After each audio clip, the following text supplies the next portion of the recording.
منصات السوشيال ميديا مش بتكرهك ولا حاجة. غاري فينرشوك بيقول إن أنت لازم تتعامل مع البلاتفورم أو المنصة إن هي زبون أو عميل بيشوفك، مش إن هي كمبيوتر.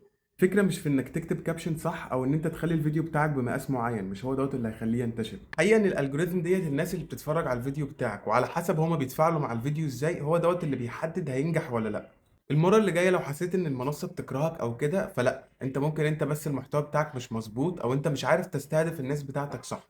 عارف ان الكلام ده ممكن يكون صعب وممكن انت بذلت مجهود كبير قوي عشان تعمل المحتوى بتاعك وحاسس ان انت يعني ضيعت فيه مجهود كبير، كان ممكن ان انت تعمل فيه حاجة تانية. بس لا، اقول لك الحقيقة دلوقتي، الحقيقة ان انت طالما عرفت ان في عوامل لانتشار الفيديوهات ديت هي اللي بتنجحها وبتوصلها، فده سبب كويس جدا ان انت تبدأ ان انت تعمل الحاجات الصح. والحاجات الصح هي ان انت لو بعت لي على الرقم اللي موجود في صندوق الوصف انا هعلمك تعمل محتوى من الصفر.